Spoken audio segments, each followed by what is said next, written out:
My peoples, welcome to Rants and Randomness. I'm Luvvie Ajayi Jones, and this is my show where I'm talking about things I'm loving, things I'm side-eyeing, and having good conversation with people. I am here at Chicago Recording Company, bring y'all the radio voice as always. And on this episode, I'm actually doing a bonus episode about travel. Check out my Travel Essentials episode that I did a few episodes back where I talk about traveling often and traveling well. I talk about the must-haves, the things that I have to have whenever I'm getting on a plane and going anywhere. I love the feedback on that, and people have let me know how it's helped them, so let's keep the party going. On this episode, I partnered with Airbnb, and I'll be talking about group trips and how great ones happen. It's not by accident. So let's get into it. It's really helpful.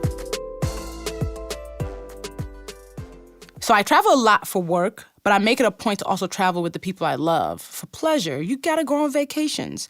And it's so good for me because it really recharges my spirit. I always have an incredible time. In the last couple of years, I've had probably at least 4 amazing group trips where over 10 of us traveled together and spent days together in the same place. So a couple of years ago, we did a family trip to New Orleans. It was 12 of us, and it was 4 days long. Also did a trip with my Voltron squad to Nigeria and Ghana in December 2018. It was 30 of us on the Nigeria side and 100 of us on the Ghana side. But the 30 of us that went to Nigeria, that was very much, it felt more intimate. That's the one that I had a hand in planning, and that was 2 weeks long. Actually, the whole trip, the Nigerian and Ghana part was 2 weeks. So Nigeria was a week, Ghana was a week. January 2018, did a Woodies and Woes friends trip to Fenville, Michigan. It was 16 of us over 3 days. July 2019, my close girlfriends actually took me on a dream bachelorette trip to Anguilla. And it was 10 of us over 6 days.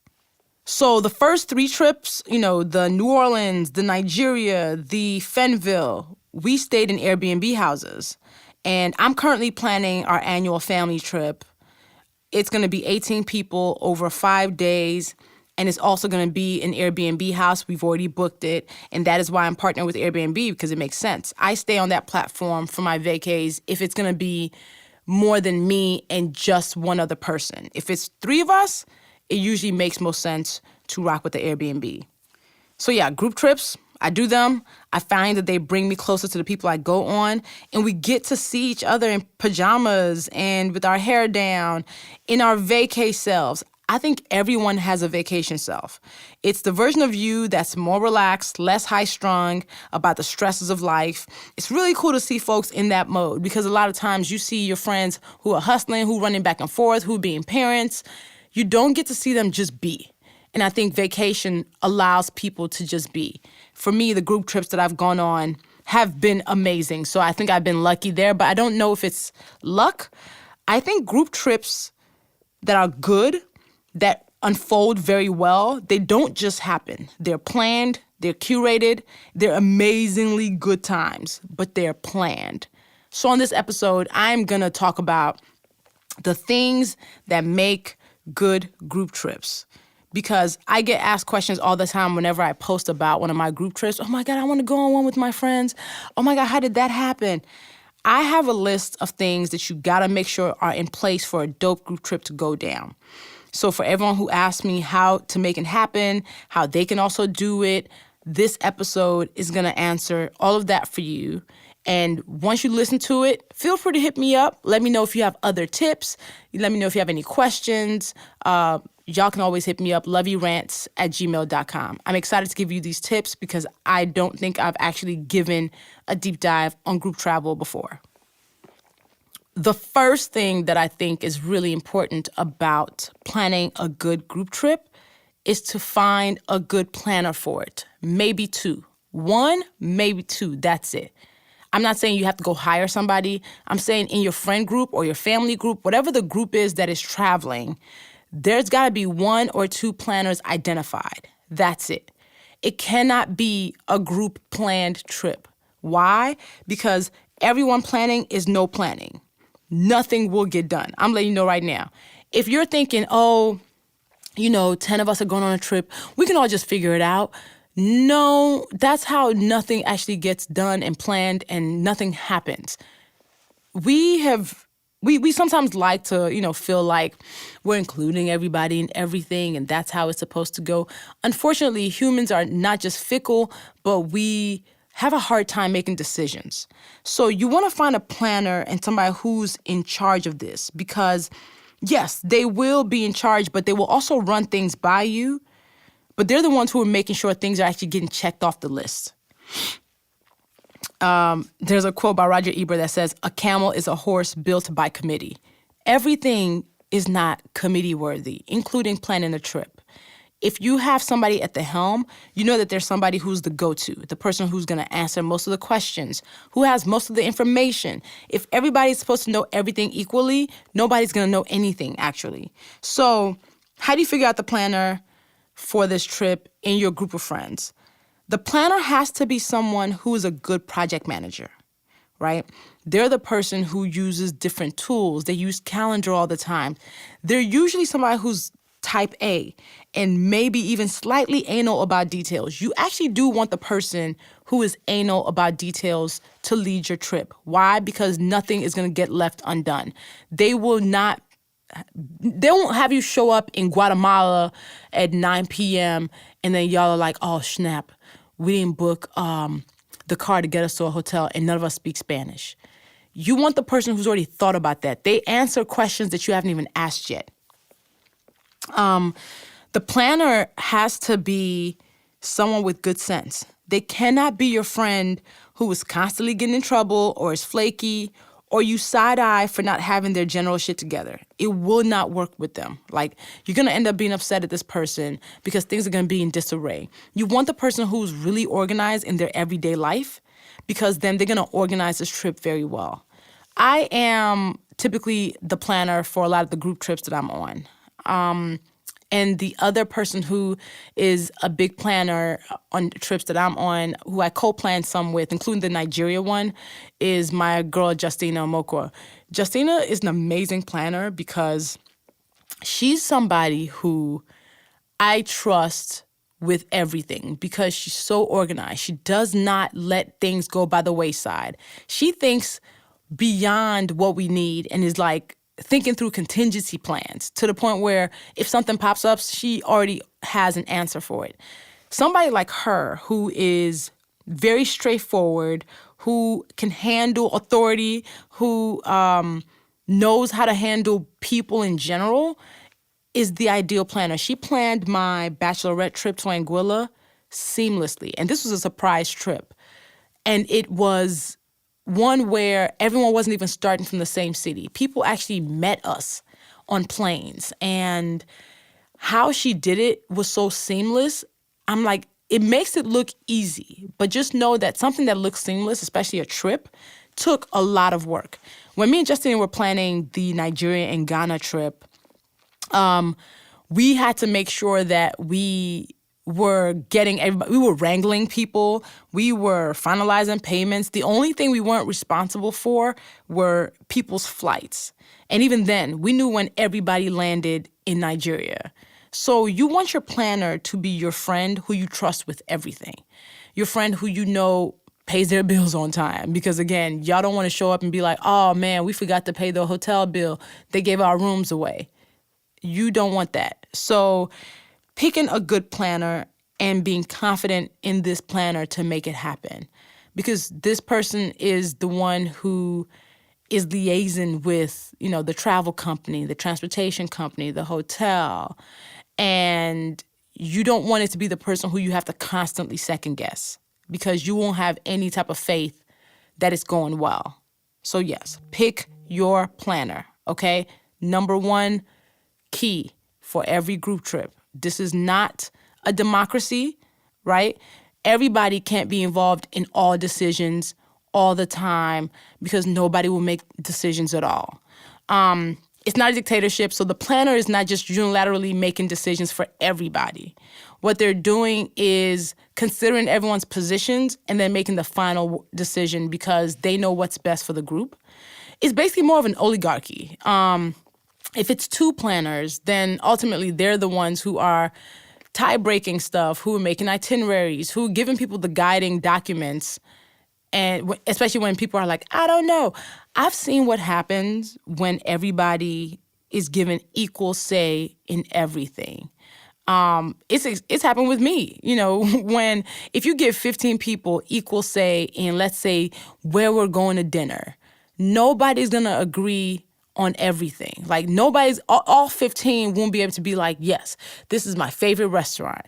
What happens in that way is you decide, okay, this is somewhere that everyone might like. Everyone can eat there. We will pick this because it is the least likely to cause any issues. It ain't for everybody to be like, I gotta be saying yes to that thing before we do it. No, this is why the planner comes in handy. You want to pick the friend, the family member who plans stuff in general, and trust them.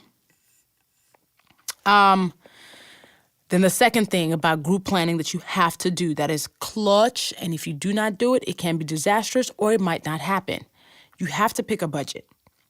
You got to talk about money. Money, coins, dinero, pesos, all of that. You got to talk about it. This is important because before you can talk about, let's say, where you're going to go with the group, you got to figure out how much are people willing to spend on activities and accommodations. You only want to spend $300? Well, we might as well just rule out international because that's not going to go far.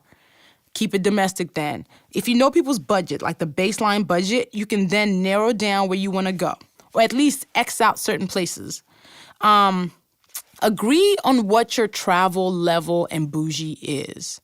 What I mean by that is like some people are Best Western and some are the Ritz.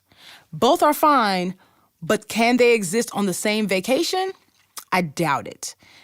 And if you insist that like you do want to go on vacation with somebody whose travel style is completely different from you, if you're not willing to compromise on their travel style, you might just have to be okay with, you know what, I'm going to see you at dinner or at the activities, but we're going to have to stay at different places. But be clear, if you stay at different places, it changes the dynamic a little bit. You don't get a chance to foster the togetherness that happens on group trips. So let's say you have a friend who's the Best Western and you're the Ritz type travel, based on what you can afford, your style, your preferences, whatever that is.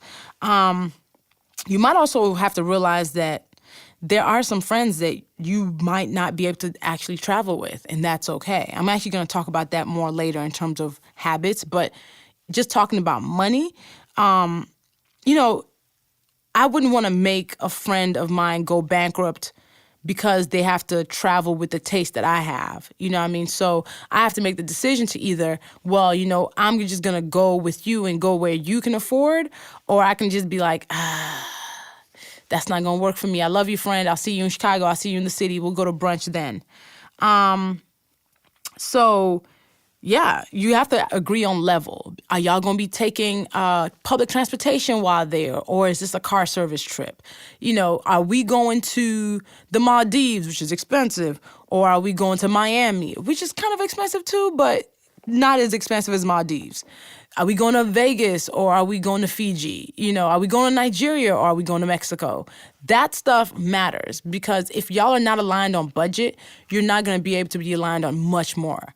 The money's real. We got to talk the money because that's what's in people's capability. And if you're the person who cannot afford what the rest of your friends can afford, again, don't go bankrupt to keep up with the Joneses. You know what I mean? And maybe what it means is you might have to save for longer for this trip or opt out of certain activities on the trip if you want to go. I just find that it's hard for people with different travel styles to really, truly compromise because they might end up resenting each other. So for the person who's Best Western, who's like, yo, I don't want to spend all this money for a night at a hotel or for these accommodations. So now I got to come out of my pocket all this. They're going to be on that trip mad because they're spending more money than they're comfortable spending and they don't feel like it's worth the value. Meanwhile, the person who is Ritz, if let's say they decide, you know what, I'll go with accommodations that are less than what I typically go for with amenities and everything, They're going to spend the trip uncomfortable and being like, "Ugh, I don't even want to be in here, Lord." They'll be looking around like, "Ugh, I'm used to something different." So again, I think it's better to make the decision like, you know what, maybe we can't travel together, but doesn't mean I don't love you.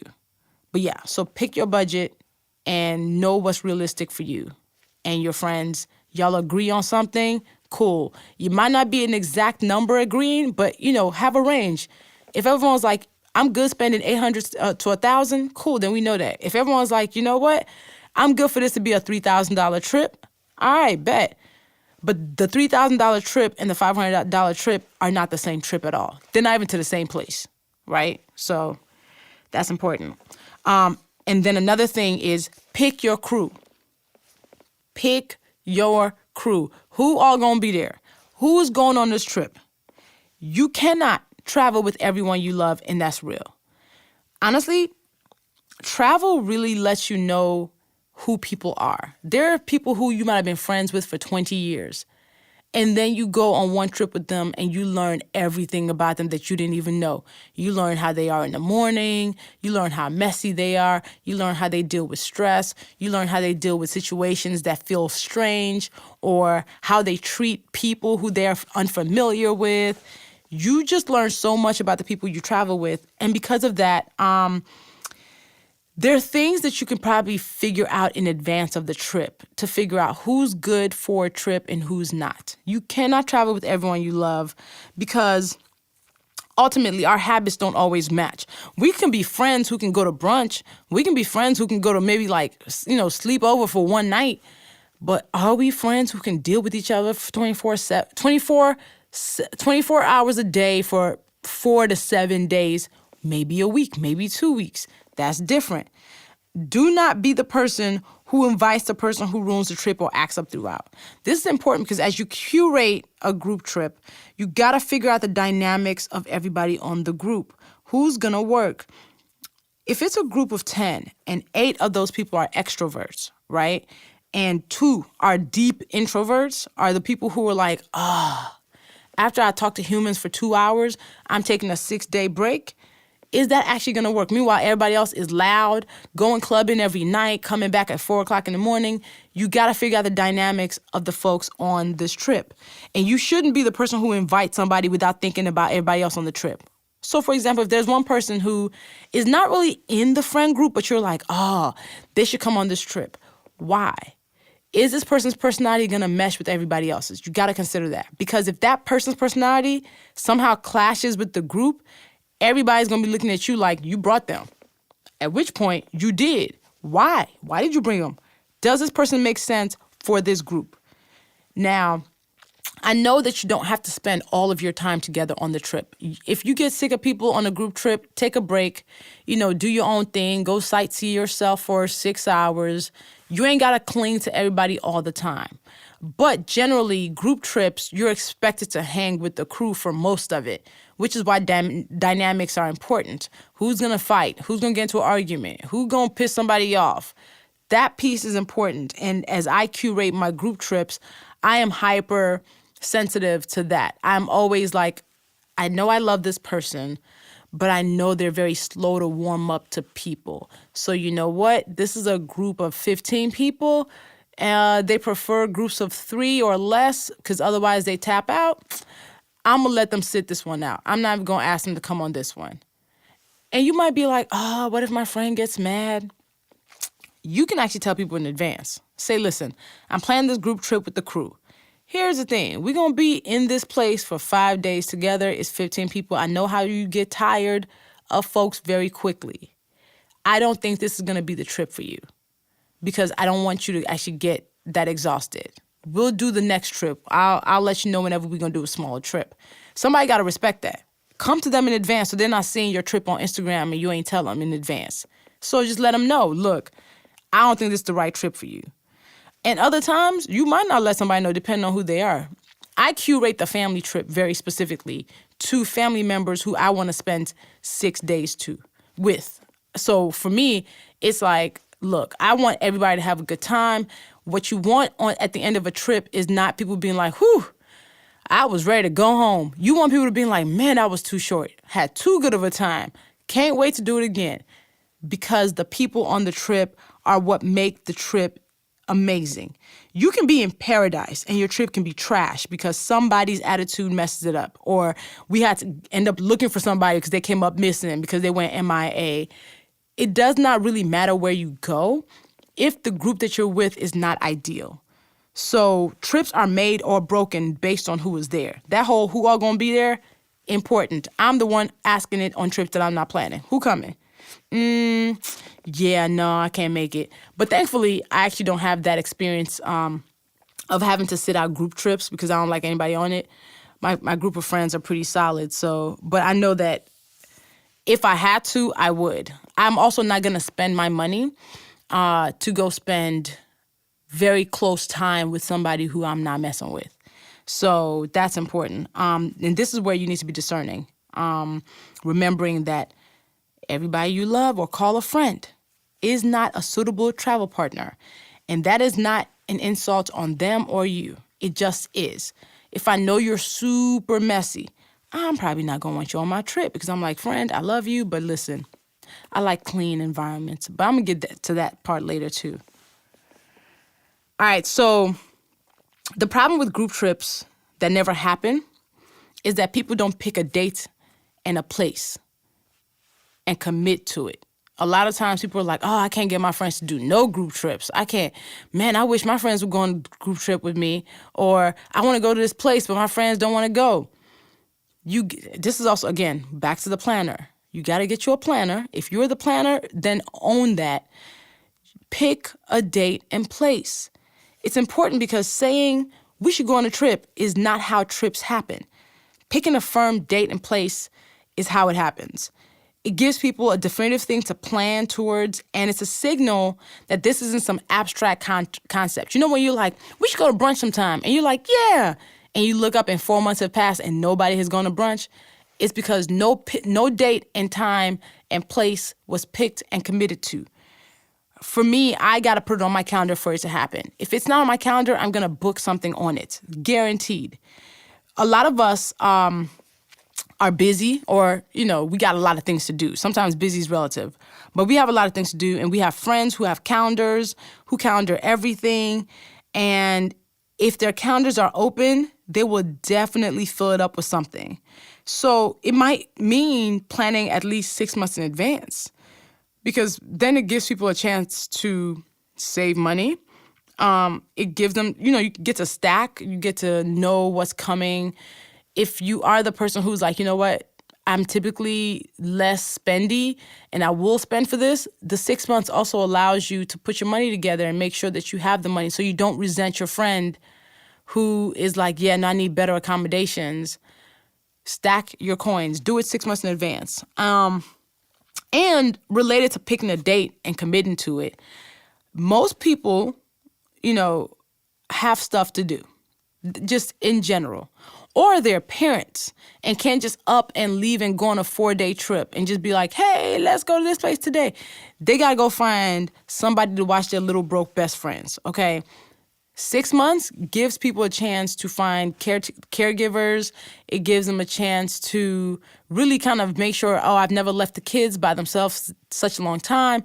You basically have 6 months to get used to the kids not being with you all the time. So maybe let them go to grandma's house for a day now. Maybe the next time, 2 days. So when 4 days comes, it's not a shock to your system or theirs.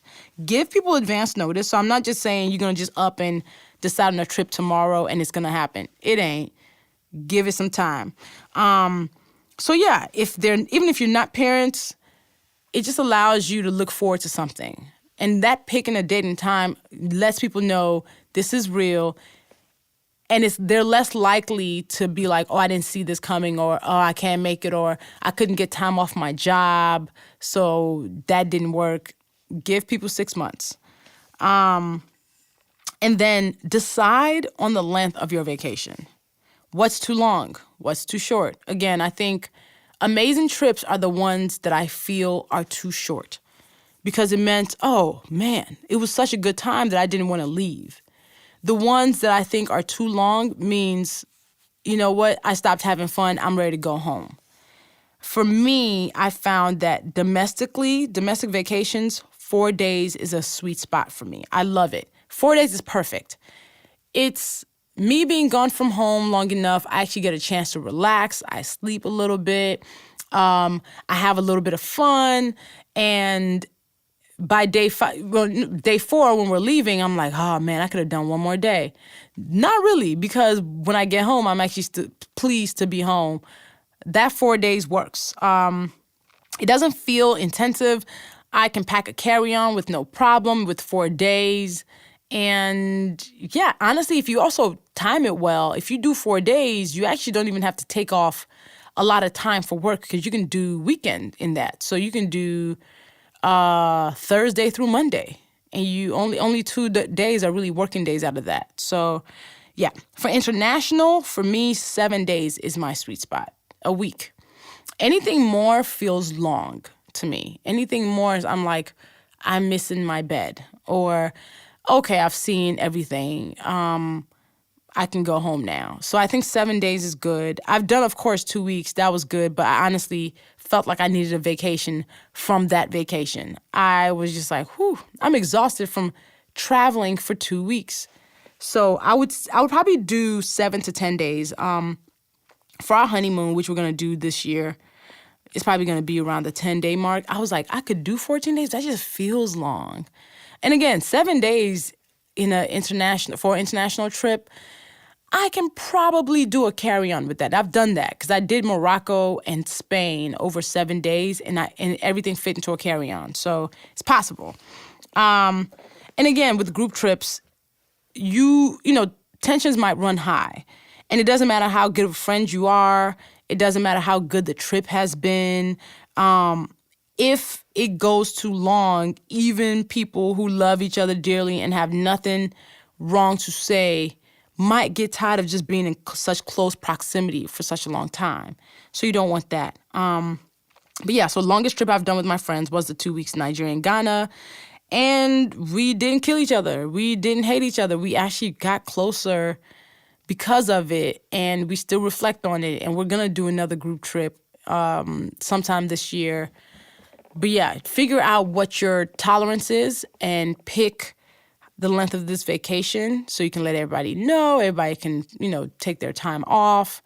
And it also affects the budget, of course. The longer the trip, the more expensive. So if you're doing 6 days as opposed to 4, what's the price difference to that? You might, as a planner, you might be able to actually do all the math and give it to people as options, and ultimately majority wins. Oh, we're going to do 4 days. Or with everything about trips like this, when it comes to accommodations, activities, certain things you can actually be like, you know what, guys, I know you guys are going for 6 days. I'm going to go for 4. That's okay. That is okay. Pick your part and be good with it. Now, I am, again, I say this because I always warn people, I'm very picky, but I'm very travel bougie, and my accommodations are everything. I am one of those people who, if the place that I'm staying is not right, it could ruin the trip for me. So I'm the friend who will actually let you know, listen, if you pick a place that I'm not sure about and we show up and the place is not up to par, I'm probably going to move that day because it's important for me to feel comfortable where I lay my head. And you might think 4 days is not a long time. You can just deal with that. No, it's 4 days where I'm supposed to be recharging, where I'm supposed to be getting rejuvenated. I don't want to be irritated about where I am staying. So for group trips, we book an Airbnb. I use Airbnb for any trip that is over 2 people. Picking an amazing spot for a group is not easy, but it's also kind of easy. It's not easy because, of course, everyone has different standards, but it's easy because you have a lot of options. So if I'm traveling with more than one other person, I go to Airbnb rather than a hotel because it's more cost efficient and usually more spacious. Like, I'm too old to be sleeping on top of somebody on a trip, unless that person's my husband. Hey, boo. And even that, I still would like a queen bed, at least a queen bed. I need a king, most of the time. For me, Airbnbs make sense because that money that you save, a hotel can't do it. And again, I love hotels, but sometimes a house just makes sense. So let's say 6 of you are going on a trip. That's 3 hotel rooms because no more than 2 of us are staying in a room. Come on, we grown. Stop it. I know that for the caliber of place that I'd like to stay, I'd probably be spending at least $400 a night at a hotel.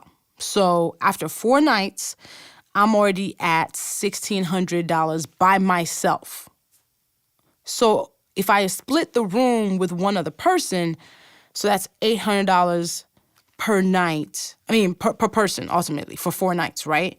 Now, that's 4 nights, right? 4 nights, and we're at $3,200 per person for this trip. So total, the 6 of us would spend $19,200 for a hotel room that probably doesn't have a kitchen. And if we wanted a suite, we're probably going to be spending double that. I like suites because they come with kitchens and fridges because I like to have food. And I usually will go track down a Nigerian restaurant wherever city I'm in and bring back the food.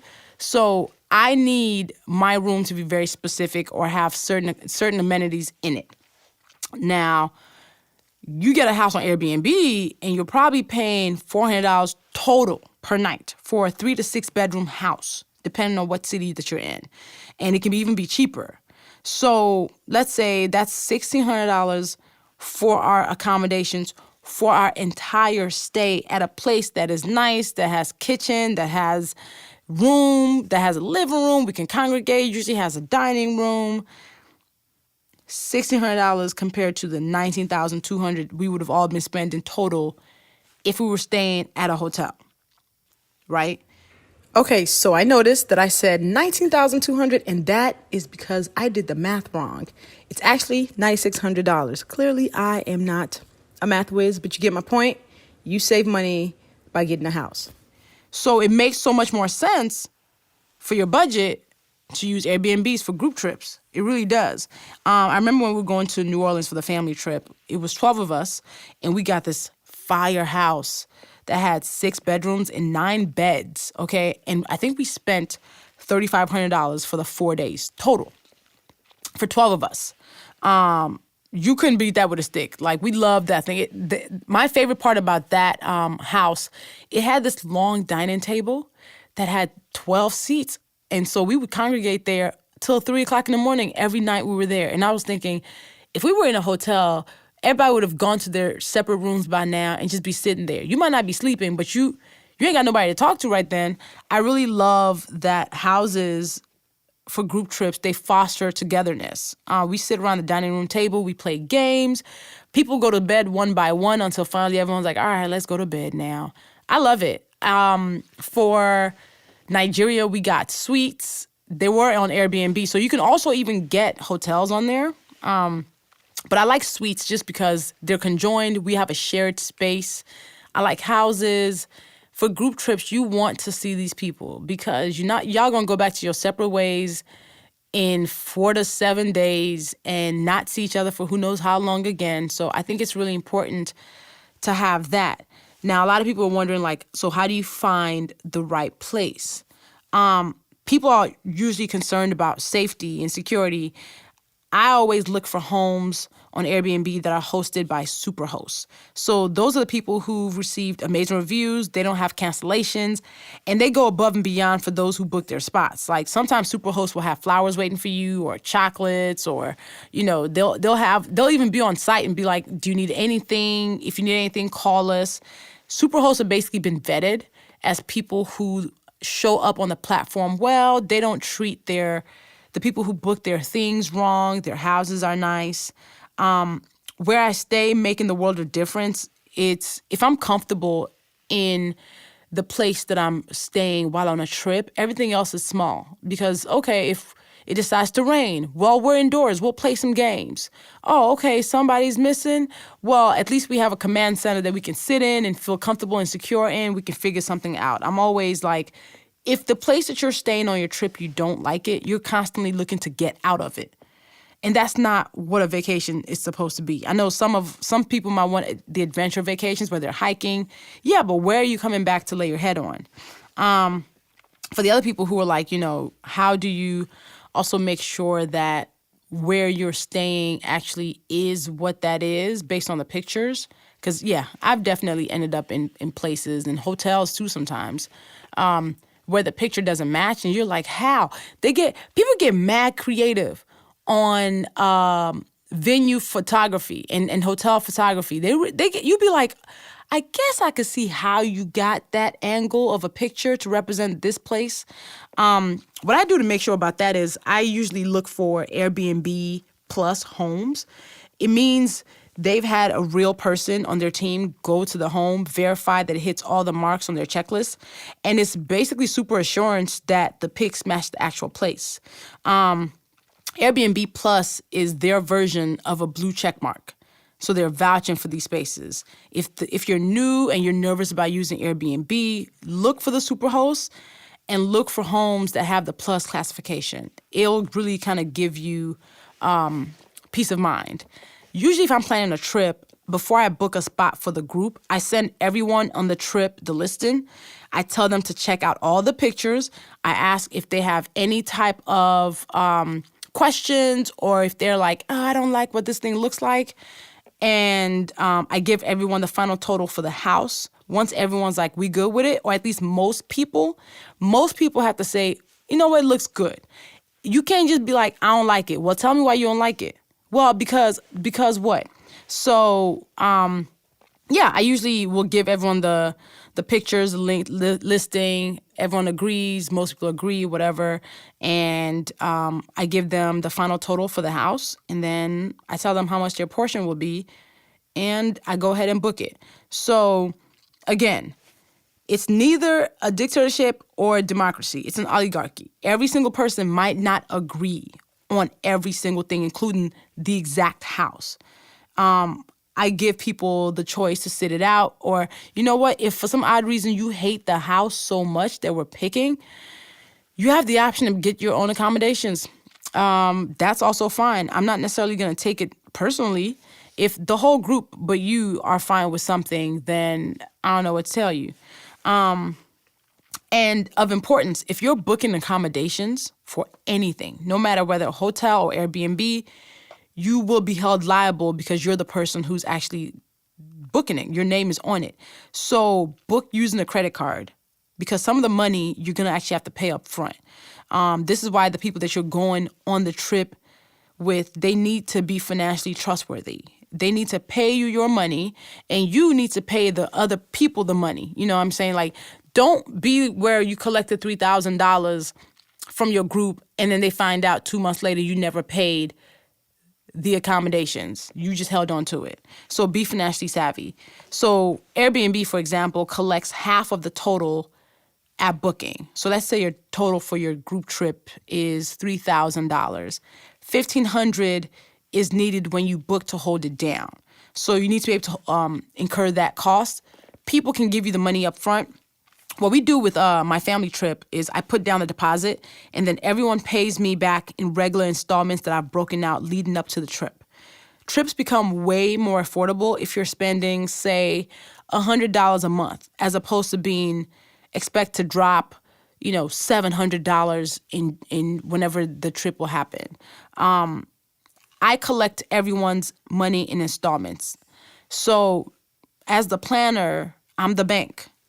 But first, you have to be the person that people can trust to be the bank. You got to be the person that people can trust to give their money to and they know it's not being flushed down the toilet. Money for wherever you will all be staying, if it's in the same place, needs to be in your hand in advance. I don't want to hear the day of the trip, I don't have it. You might not have the last payment, but you at least have given me the rest of your payments. Do not be the person who's making people spend their money for naught, right? So don't have the planner or whoever is liable for payment having to chase you down for money. So that's why the installment things comes in handy. I have a spreadsheet where I keep track of who has sent me what amount, what date. So at any given point, I have the accounting to show, oh, you've given me this because you've given me this over these couple of months. Like all of that comes in handy because you're going to create an itinerary. If you're the planner listening to this, amazing group trips have itineraries. So itinerary will be a document that has address of where everyone's is staying, maybe a list of everyone's entry points, what cities they're coming in from, and what time they land, okay? And what will you do on the days that you're on this trip? Have an itinerary as a guiding document. Let me be clear. Guiding document. The itinerary is not a blood oath. You got to be flexible and be able to move as necessary. If everyone's like, oh, we don't want to go whitewater rafting on Wednesday. All right, cool. Y'all want to go on Tuesday? Yeah. All right. So the itinerary allows people to have a starting point. It is not something that you are bound to unless you've already paid for activities in advance. And again, that has to be agreed to by the oligarchy, okay? The two people who are the main planners once they've talked to everybody else. So yeah, those are my main tips on planning the trip well. But how are you the person who then goes on a good group trip and gets invited back? There's a few things that you have to avoid. Do not be the spendthrift. What I mean by that is, again, don't be the person the planner has to chase down for their share of the money. Nobody has time for that. Give the money without having to be like clocked and checked. And then on top of that, don't be the person who for every activity or dinner or everything, you're calculating everything down to a dime. Well, I paid my share. Well, Lord, we're splitting it up in between everybody else. Don't be the person who's now like a miser, calculating every dime and dollar. Who has time, okay? Do not be the jerk/contrarian. So don't be someone who's constantly complaining or saying you don't like something that is suggested, especially without your own solution. Don't be that person. Don't fight nobody as much as you can on this trip. Like, just don't be a jerk. Don't be the person that just makes it tough to be in your presence for these days where everyone has to stare at each other's faces. And then don't be messy. The only baggage that we want to see is the one you wheeled in. So leave your emotional baggage at customs. We came here to have fun. If we do have, the moments of let's have real talk, let's have those real moments. But, try not to bring your bad emotional state into the room, like where everything becomes a problem and everything is just, again, don't be the one complaining about everything and starting beef with somebody randomly because you just happen to be mad at something else that has nothing to do with this trip. Related, don't be physically messy either. Pick up your stuff. Everyone is in the same 5-7 rooms. Please pick up your stuff, your drawers, all of that. Whatever messy habits you have at home, this ain't the place to show it. Do not be the habitual line stepper. We are not going to be spending any part of this trip bailing you out of jail. Okay, this is not The Hangover. We're not in a movie. This is not cute. We too old for that. We got stuff to lose, right? Act like you got some sense, right? Act like you got some sense. Boundaries and rules. Respect them, okay? And then do not be the one that's MIA all the time. We came on this group trip together. Let's leave together. Let's spend some time together. I'm not saying we have to be together 24/7. I'm not saying that every activity everyone has to do. I'm saying when we land and we get to the house that we're staying, I don't want the next time I see you to be when we're leaving. That really meant that you came on a solo trip that you happen to not have to pay too much on because you were able to put in on this house. There are times on trips when people would just come up missing.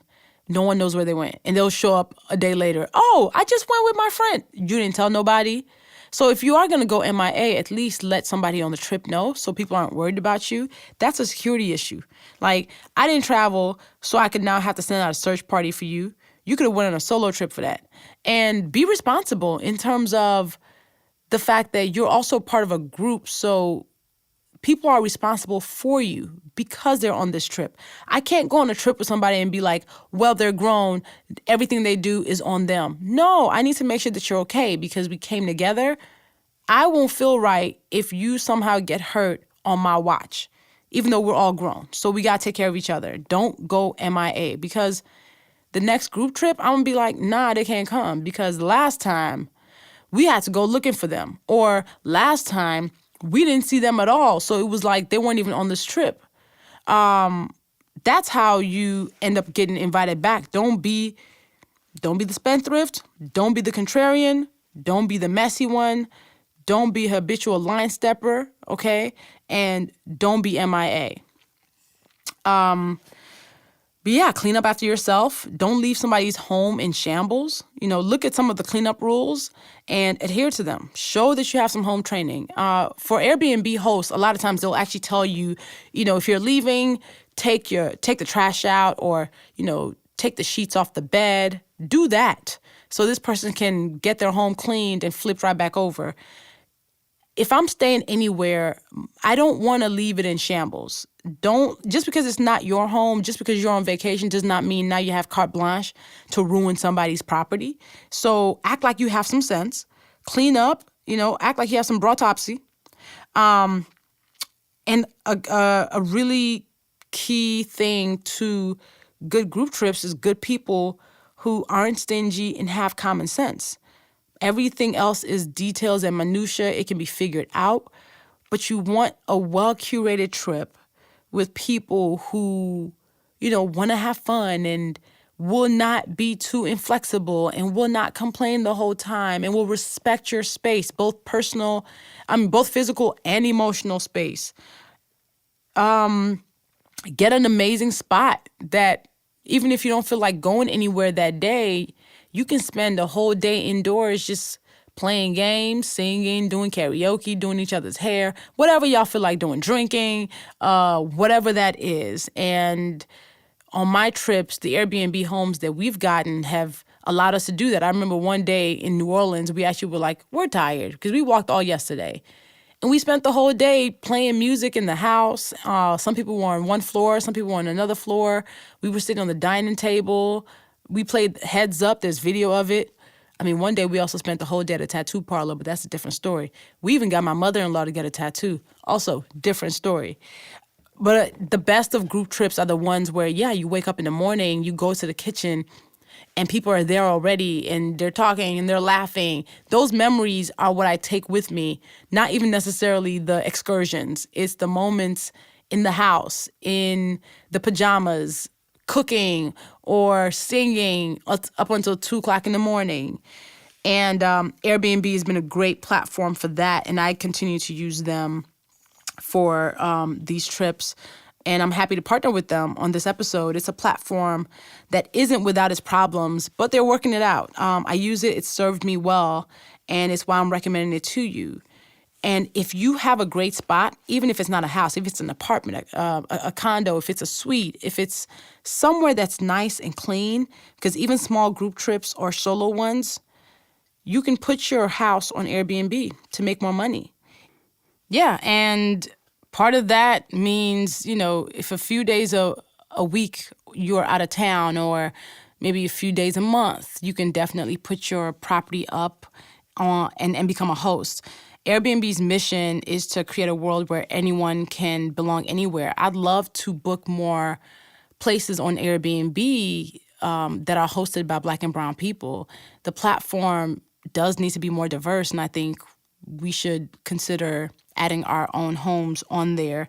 And of course, just being a part of that platform for those who end up using it to book places. So let's say you land somewhere and you booked a place, and for some reason it wasn't what you expected. They actually now are doing a guest guarantee where they announced, Airbnb announced a new commitment called guest guarantee, where if a guest checks into a listing that doesn't meet Airbnb's accuracy standards, the company will rebook the guest to a new listing of equal or greater value, or they'll give you 100% your money back. So all the things you're afraid of, they're actually trying to combat that and fix it. For me, it's just been a really good platform to use, especially as I go on these trips. I know a lot of people are putting travel as their resolutions, and they're just saying they wish to travel more. I just want to tell you that travel is possible for you. It is well within your reach to travel. Sometimes you might have to save more for it. Every trip doesn't need to cost $3,000. And every trip doesn't have to be disastrous. Things pop up, but good planning minimizes risk. And part of my self-care is to continue to see the world with the people who I love the most. So I'm going to keep doing that. Y'all can follow me on social media where I'll post my random travels. I even use the hashtag #TravelLuv, Luvv, to document my shenanigans around the world. At this point, I've been to about 30 countries, and it's climbing. So, yeah, I just want people to travel well and travel efficiently. Check out my podcast episode before this one called the Travel Essentials episode. That's really helpful. That'll give you the must-haves for getting on a plane. So even whether you're doing a solo trip or a group trip, here are the things that I always have with me. And I hope y'all take more group trips. They're really fun. Find some good people, go with them, have some sense while on this trip, and don't owe nobody money. So, yeah. And shout out to Airbnb for partnering with me on this episode. Y'all can go to airbnb.com to sign up if you're not currently using it. So, yeah. Much love to Chicago Recording Company, where I record this podcast. Y'all can subscribe to Rants and Randomness on Apple Podcasts, Spotify, Google Podcasts, wherever you prefer to get it. And please rate it. You can follow the podcast on social media. We are on Twitter at Rants Randomness, on Instagram at Rants and Randomness. And I get a lot of questions in my messages, so you can email me at loveyrants@gmail.com. I might create a bonus episode out of your question. Depends. And as always, you can follow me on social media. I am at Luvvie everywhere. See you on the next episode.